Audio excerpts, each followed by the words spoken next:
is going to be the closest that they're looking at the house. They're really going to be eyeballing all this stuff as they come in. So this approach right here is going to set the tone for how they experience the rest of the house. So any of the stuff that's got like that little bit of, you know, that brown discoloration out there, that's going to all want to get washed off. Looks like you've got the window boxes, so if you're going to put stuff in there, just make sure that it's alive. Do it right before you go live. All right. So you've got the shaped shrubs. You just want to make sure that the shapes are crisp, if that's something that, you know, that you guys do seasonally, so that it doesn't get clustered together. Yeah, those were supposed to be the pygmy plants. Okay. And they weren't. They get big. And then they get the big. stuff that was in there died on the path. Okay. You can see how much smaller they are.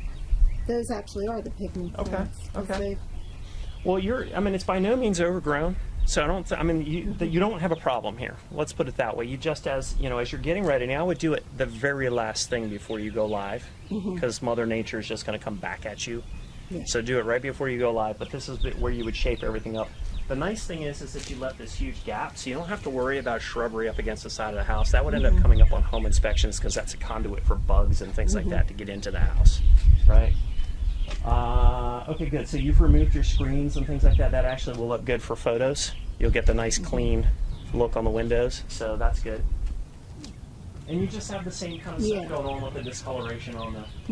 I haven't had a chance to power wash yet. Like that.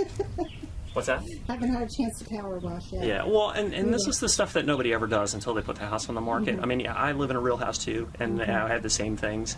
These are only things you're going to end up doing when you're selling a house. I mean, really, most folks, that's going to be it, you know?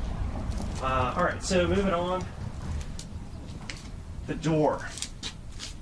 As weird as it may seem, this is going to be the spot where people spend the most time out of anywhere else.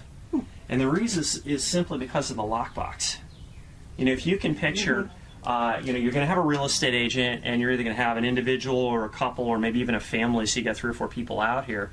And you're always going to have the lockbox, and you're going to have the key situation where they're trying to get into the house. So if you can just picture a scenario where the agent is coming up, they're getting all of their entry instructions off of the MLS sheet, they're using their phone to key into the box, they got to open the bottom, and then they've got to figure out how to get the door open, and then a lot of times the replacement keys don't work as smoothly as the originals, so they're fooling around with this door for a good 2 minutes usually.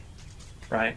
In the meantime, what's going to happen is your buyers are going to be back here with their hands in their pocket, just standing here looking around at all the stuff. So everything in this little area right here is going to be really, really closely scrutinized. So this is where anything inside of the light fixtures that needs to get cleaned out. If there's cobwebs up on the top, all that needs to go. If there's painting around the windows, that would need to happen. The little bit of mud wasp stuff up there, that wants to get cleaned off. What that is? Yeah.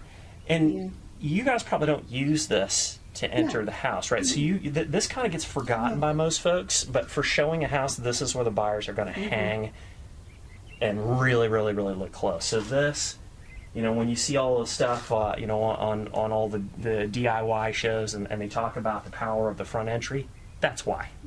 Okay, it's because of the lockbox. All right, let's go inside and see what else we can see. Can we look at the concrete here? Yeah, sure. The crack. Yeah. Is that something that we should have that pad? You certainly could. I don't really see that as a barrier to sale. Okay.